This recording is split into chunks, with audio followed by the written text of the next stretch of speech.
ಆತ್ಮೀಯ ಬಂಧುಗಳೇ, ಶ್ರೀಮದ್ ಭಗವದ್ಗೀತೆ ತತ್ವ ವಿವೇಚನಿ ಟೀಕಾ ಅಧ್ಯಾಯ 4 ಜ್ಞಾನಕರ್ಮ ಸನ್ಯಾಸ ಯೋಗ. ಇದರಿಂದ ನಾವು 38ನೇ ಶ್ಲೋಕವನ್ನು ತಿಳ್ಕೊಳ್ತಾ ಇದ್ವಿ. ಹೋದ ಭಾಗದಲ್ಲಿ ನಾವೇನು ತಿಳ್ಕೊಂಡ್ವಿ, ಈ ಜಗತ್ತಲ್ಲಿ ಜ್ಞಾನಕ್ಕೆ ಸಮಾನವಾಗಿ ಪವಿತ್ರಗೊಳಿಸುವಂಥದ್ದು ಯಾವುದೂ ಇಲ್ಲ, ಇದರಲ್ಲಿ ಸಂದೇಹನೇ ಬೇಡ. ಈ ಜ್ಞಾನವನ್ನು ಮತ್ಯಾವ ರೀತಿಯಲ್ಲಿ ಪಡ್ಕೋಬೋದು?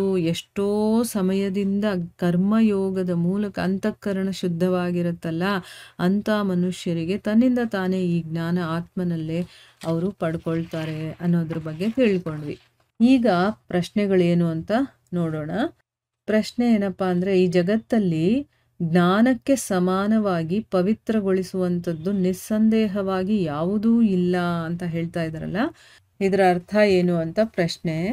ಉತ್ತರ ಏನು ಅಂತಂದರೆ, ಈ ವಾಕ್ಯದಲ್ಲಿ ಇಲ್ಲಿ ಈ ಜಗತ್ತಲ್ಲಿ ಯಜ್ಞ, ದಾನ, ತಪಸ್ಸು, ಸೇವೆ, ಪೂಜೆ, ವ್ರತ, ಉಪವಾಸ, ಪ್ರಾಣಾಯಾಮ, ಶಮ, ದಮ, ಸಂಯಮ ಮತ್ತು ಜಪ, ಧ್ಯಾನ, ಎಷ್ಟೋ ಸಾಧನೆಗಳಿದೆ ಅಲ್ವಾ? ಇದೆಲ್ಲ ಸಾಧನೆಗಳು ಅಂತ ಹೇಳ್ತೀವಿ.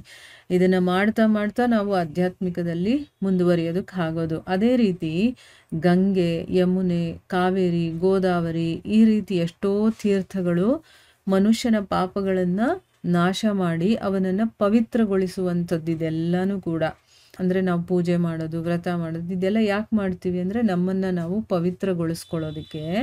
ಅದರಲ್ಲಿ ಯಾವುದೂ ಕೂಡ ಈ ಒಂದು ಯಥಾರ್ಥ ಜ್ಞಾನಕ್ಕೆ ಸರಿಸಮಾನ ಆಗೋದಿಲ್ಲ. ಅಂದರೆ ಜ್ಞಾನ ನಮ್ಮನ್ನು ಅತಿ ಪವಿತ್ರಗೊಳಿಸುತ್ತೆ, ಅದಕ್ಕೆ ಸರಿಸಮಾನವಾಗಿರುವಂಥದ್ದು ಇದು ಯಾವುದೂ ಇಲ್ಲ ಅಂತ ಹೇಳ್ತಾ ಇದ್ದಾರೆ. ನೋಡಿ ಎಷ್ಟು ಇಂಪಾರ್ಟೆಂಟು ಜ್ಞಾನ ಅನ್ನೋದು ಇಲ್ಲಿ ಗೊತ್ತಾಗ್ತಾ ಇದೆ ನಮಗೆ. ಭಗವಂತ ಸ್ವಯಂ ಹೇಳಿದ್ದಾನೆ, ಆದರೆ ನಾವೇನು ಮಾಡ್ತೀವಿ? ಇದಕ್ಕೆ ಇಂಪಾರ್ಟೆನ್ಸ್ ಕೊಡೋದಿಲ್ಲ. ನಾವು ಉಪವಾಸ ಮಾಡ್ತೀವಿ, ವ್ರತಗಳನ್ನು ಮಾಡ್ತೀವಿ, ಪೂಜೆ ಮಾಡ್ತೀವಿ, ಪ್ರಾಣಾಯಾಮ ಮಾಡ್ತೀವಿ, ಜಪ ಮಾಡ್ತೀವಿ, ಧ್ಯಾನ ಮಾಡ್ತೀವಿ, ಯಜ್ಞಗಳನ್ನು ಮಾಡ್ತೀವಿ, ದಾನವನ್ನು ಮಾಡ್ತೀವಿ, ಹೋಗಿ ತೀರ್ಥಕ್ಷೇತ್ರಗಳಲ್ಲಿ ಗಂಗೆ, ಯಮುನೆ, ಗೋದಾವರಿ, ಕಾವೇರಿ ಇದರಲ್ಲೆಲ್ಲ ಮುಳುಗಾಕ್ತೀವಿ, ಎಲ್ಲನೂ ಮಾಡ್ತೀವಿ. ಇವೆಲ್ಲನೂ ಪವಿತ್ರಗೊಳಿಸುತ್ತೆ ಪಾಪಗಳನ್ನು. ಆದರೆ ಯಥಾರ್ಥ ಜ್ಞಾನಕ್ಕೆ ಸರಿಸಮಾನವಾಗಿರುವಂಥದ್ದು ಯಾವುದೂ ಇಲ್ಲ. ಅದು ಇನ್ನೂ ನಮ್ಮನ್ನು ಬೇಗ ಮತ್ತು ಕಂಪ್ಲೀಟಾಗಿ ನಮ್ಮಲ್ಲಿರುವಂಥ ಪಾಪಗಳನ್ನು ದೂರ ಮಾಡುವಂಥದ್ದು ಅಂತ ಇಲ್ಲಿ ಹೇಳ್ತಾ ಇದ್ದಾರೆ. ಇವಾಗ ನಮ್ಗೆ ಗೊತ್ತಾಯ್ತಾ? ಜ್ಞಾನಕ್ಕೆ ಸರಿಸಮಾನವಾಗಿರುವಂಥದ್ದು ಯಾವುದೂ ಇಲ್ಲ ಅಂತ ಹೇಳಿದ್ದಾರೆ. ಯಾಕೆ ಅಂತಂದರೆ ಅವೆಲ್ಲವೂ ಕೂಡ ಈ ತತ್ವಜ್ಞಾನದ ಸಾಧನೆಗಳು. ಅಂದರೆ ಈ ತತ್ವಜ್ಞಾನವನ್ನು ತಿಳ್ಕೊಳ್ಳೋದಕ್ಕೆ ಅಂತಲೇ ಆ ಸಾಧನೆಗಳಿರುವಂಥದ್ದು. ಮತ್ತು ಈ ಜ್ಞಾನ ಅದೆಲ್ಲದರ ಫಲ. ಅಂದರೆ ನಾವು ಇದನ್ನೆಲ್ಲ ಮಾಡಿದಾಗ ನಮಗೇನು ಸಿಗುತ್ತೆ? ಜ್ಞಾನದ ಅರಿವಾಗುತ್ತೆ ಅಂತ ಹೇಳ್ತಾ ಇರೋದು. ಅಂದರೆ ಅದೆಲ್ಲ ಮಾಡಿದಾಗ ನಮಗೆ ಸಿಗುವಂಥದ್ದೇ ಈ ಜ್ಞಾನ. ಅಂದರೆ ಆ ಉಪವಾಸ ಮಾಡೋದು, ಪ್ರಾಣಾಯಾಮ ಮಾಡೋದು, ತೀರ್ಥಗಳಲ್ಲಿ ಮುಳುಗು ಹಾಕೋದು, ಇದೆಲ್ಲ ಮಾಡ್ತೀವಲ್ವಾ? ಅದೆಲ್ಲ ಮಾಡಿದರ ಫಲ ಏನು ಅಂತಂದರೆ ನಮಗೆ ಜ್ಞಾನದ ಉದಯವಾಗೋದು. ಎಷ್ಟು ಚೆನ್ನಾಗಿ ಅರ್ಥ ಆಯಿತು ನೋಡಿ ಈಗ ಅಲ್ವಾ? ಅಂದರೆ ನಾವು ಏನೇ ಮಾಡಿದ್ರೂ ಅದು ತಪ್ಪಲ್ಲ, ಆದರೆ ಅದನ್ನೇ ಮಾಡ್ಕೊಂಡಿರೋದಲ್ಲ. ಜ್ಞಾನದ ಅವಶ್ಯಕತೆ ನಮಗೆ ತುಂಬ ಇದೆ. ಜ್ಞಾನವನ್ನು ತಿಳ್ಕೊಂಡ್ರೇ ನಾವು ಮುಂದಕ್ಕೆ ಹೋಗೋದಕ್ಕಾಗೋದು. ಇಲ್ಲ ಅಂದರೆ ನಾವು ಏನು ಮಾಡ್ತಾ ಇದ್ದೀವಿ ಅಂತ ನಮಗೆ ಗೊತ್ತಾಗೋದಿಲ್ಲ. ಹೇಗೆ ಮಾಡ್ತಾ ಇದ್ದೀವಿ? ತಪ್ಪು ಮಾಡ್ತಾ ಇದ್ದೀನಾ? ಸರಿ ಮಾಡ್ತಾ ಇದ್ದೀನಾ? ಇದು ಯಾವುದ್ರ ಬಗ್ಗೆನೂ ತಿಳುವಳಿಕೆ ಇಲ್ಲ, ಸುಮ್ಮನೆ ನಾವು ಮಾಡ್ಕೊಂಡು ಹೋಗ್ತಾ ಇರ್ತೀವಿ ಅಲ್ವಾ? ಅದಕ್ಕೋಸ್ಕರ ಹೇಳ್ತಾ ಇದ್ದಾರೆ, ಇದೆಲ್ಲವೂ ಕೂಡ ತತ್ವಜ್ಞಾನದ ಸಾಧನೆಗಳು. ಈ ಜ್ಞಾನ ಅನ್ನೋದೇ ಅದರೆಲ್ಲದರ ಫಲ ಅಂತ ಹೇಳಿದ್ದಾರೆ. ಅವೆಲ್ಲವೂ ಕೂಡ ಈ ಜ್ಞಾನದ ಉತ್ಪತ್ತಿಯಲ್ಲಿ ಸಹಾಯಕವಾಗಿರುವಂಥ ಕಾರಣದಿಂದ, ಅಂದರೆ ನಮ್ಮಲ್ಲಿ ಜ್ಞಾನೋದಯ ಆಗೋದಕ್ಕೆ ಇವೆಲ್ಲ ಸಹಾಯ ಮಾಡುತ್ತಲ್ಲ, ಅದಕ್ಕೆ ಅದನ್ನು ಪವಿತ್ರ ಅಂತ ಹೇಳಿರುವಂಥದ್ದು. ಇದರಿಂದನೇ ಮನುಷ್ಯ ತತ್ವಜ್ಞಾನದ ಯಥಾರ್ಥ ಸ್ವರೂಪವನ್ನು ಚೆನ್ನಾಗಿ ತಿಳ್ಕೊಳ್ತಾನೆ. ತಿಳ್ಕೊಳ್ಳೋದ್ರಿಂದ ಏನಾಗುತ್ತೆ? ಅವನಲ್ಲಿರುವಂಥ ಸುಳ್ಳು, ಕಪಟ, ಕಳ್ಳತನ ಮತ್ತು ಮೋಸ ಮಾಡೋದು, ಈ ರೀತಿಯ ಪಾಪಗಳು ಮತ್ತು ರಾಗದ್ವೇಷ, ಹರ್ಷಶೋಕ, ನಾನು, ನಂದು ಅನ್ನುವಂಥದ್ದು, ಅಹಂತೆ ಅಂತ ಹೇಳ್ತಾರಲ್ಲ ಅದು, ಮಮತೆ, ಈ ರೀತಿಯ ಎಲ್ಲ ವಿಕಾರಗಳು ಮತ್ತು ಅಜ್ಞಾನ ಅನ್ನೋದು ಕಂಪ್ಲೀಟಾಗಿ ನಮ್ಮಿಂದ ಹೊರಟು ಹೋಗುತ್ತೆ. ಅದಕ್ಕೋಸ್ಕರನೇ ಅವನು ಪವಿತ್ರನಾಗ್ತಾನೆ. ಅಂದರೆ ಇವೆಲ್ಲ ಇರೋದ್ರಿಂದ ನಾವು ಅಪವಿತ್ರತೆಯಲ್ಲಿರ್ತೀವಿ. ಯಾವಾಗ ನಮಗೆ ತತ್ವಜ್ಞಾನದ ಅರಿವಾಗುತ್ತೋ ಅದು ಏನಿದೆಯೋ ಹಾಗೆ ತಿಳ್ಕೊಳ್ಳೋದಕ್ಕೆ ಅವನು ಶುರು ಮಾಡ್ತಾನೋ ಆಗ ಅವನಲ್ಲಿರುವಂಥ ಸುಳ್ಳು ಕಪಟ ಮೋಸ ಇದೆಲ್ಲನೂ ಹೊರಟೋಗುತ್ತೆ.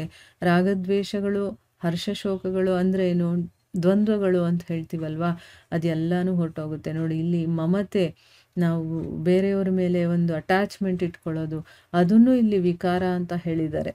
ಆ ವಿಕಾರನೂ ಹೋಗ್ಬಿಡುತ್ತೆ, ನಮ್ಮಲ್ಲಿರುವಂಥ ಅಜ್ಞಾನನೂ ಕೂಡ ಕಂಪ್ಲೀಟಾಗಿ ಹೋಗಿ ಅವನು ಪರಮ ಪವಿತ್ರನಾಗ್ಬಿಡ್ತಾನೆ. ಅವನ ಮನಸ್ಸು, ಇಂದ್ರಿಯಗಳು, ಶರೀರ ಕೂಡ ಅತ್ಯಂತ ಪವಿತ್ರವಾಗಿಬಿಡುತ್ತೆ. ಈ ಕಾರಣದಿಂದನೇ ಶ್ರದ್ಧಾಪೂರ್ವಕ ಆ ಮಹಾಪುರುಷನ ದರ್ಶನ, ಸ್ಪರ್ಶ, ವಂದನೆ, ಚಿಂತನೆ ಇದನ್ನೆಲ್ಲ ಯಾರು ಮಾಡ್ತಾನೋ ಮತ್ತು ಅವ್ರ ಜೊತೆ ಯಾವಾಗ ಅವನು ಮಾತಾಡ್ತಾ ಇರ್ತಾನೋ ಆ ರೀತಿ ಮನುಷ್ಯರ ಜೊತೆ ನಾವಿದ್ದಾಗ, ಅವರ ಒಡನಾಟದಲ್ಲಿದ್ದಾಗ ಅಂಥ ಮನುಷ್ಯನೂ ಕೂಡ ಪವಿತ್ರನಾಗೋಗ್ತಾನೆ. ಈಗ ಯಾರು ಪವಿತ್ರವಾಗಿರ್ತಾರೋ ಅಂಥವ್ರ ಜೊತೆ ಇದ್ದು ನಾವು ಕೂಡ ಪವಿತ್ರರಾಗ್ತೀವಿ. ಅದಕ್ಕೋಸ್ಕರನೇ ಜಗತ್ತಿನಲ್ಲಿ ಪರಮಾತ್ಮನ ತತ್ವಜ್ಞಾನಕ್ಕೆ ಸಮಾನವಾಗಿ ಪವಿತ್ರ ಮಾಡುವಂಥ ಬೇರೆ ಯಾವ ವಸ್ತುನೂ ಇಲ್ಲ. ಆಯಿತಾ? ಜ್ಞಾನ ಅನ್ನೋದು ಅಷ್ಟು ಇಂಪಾರ್ಟೆಂಟು. ಜ್ಞಾನ ತಿಳ್ಕೊಳ್ತಾ ನೋಡಿ ನಾವು ಎಷ್ಟು ಚೇಂಜ್ ಆಗಿದ್ದೀವಿ. ಈಗ ನಮಗೆ ನಾವು ಮೊದಲಿದ್ದಿದ್ದಕ್ಕೂ ಈಗಿದ್ದಿದ್ದಕ್ಕೂ ನಮ್ಮಲ್ಲಿ ಸ್ವಲ್ಪನಾದರೂ ವ್ಯತ್ಯಾಸ ಆಗಿದೆ ಅಲ್ವಾ? ಹೀಗೆ ನಾವು ಜ್ಞಾನವನ್ನು ತಿಳ್ಕೊಳ್ತಾ ಇದ್ದಂಗೆ ನಮ್ಮಲ್ಲಿ ಎಲ್ಲ ಒಳ್ಳೆಯ ಗುಣಗಳೇ ಬರುತ್ತೆ. ಸುಳ್ಳು ಹೇಳೋದು ಬಿಡ್ತೀವಿ, ಮೋಸ ಮಾಡೋದು ಬಿಡ್ತೀವಿ, ಅಥವಾ ಕಳ್ತನ ಮಾಡುವಂಥ ಒಂದು ಬುದ್ಧಿ ಇದ್ದರೆ ಅದನ್ನು ಬಿಡ್ತೀವಿ. ಯಾವುದು ಎಲ್ಲ ಕೆಟ್ಟ ಗುಣಗಳಿದೆಯೋ ಅದನ್ನೆಲ್ಲ ಬಿಡ್ತಾ ನಮ್ಮಲ್ಲಿರುವಂಥ ಅಜ್ಞಾನ ಕೂಡ ದೂರ ಆಗ್ತಾ ಹೋಗುತ್ತೆ. ಈಗ ನಾವು ಒಂದೊಂದನ್ನು ಯೋಚನೆ ಮಾಡ್ತಾ ಇದ್ದಾಗ ನನಗೆಷ್ಟು ತಿಳುವಳಿಕೆ ಇರಲಿಲ್ಲ, ಈಗ ನನಗೆಷ್ಟು ಗೊತ್ತಾಗ್ತಾ ಇದೆ, ಅಪ್ಪ ಏನು ಮಾಡ್ತಾ ಇದ್ದೀವಿ ಅನ್ನೋದ್ರ ಬಗ್ಗೆ ನಮ್ಗೆ ಅರಿವು ಬರ್ತಾ ಇರುತ್ತಲ್ವ.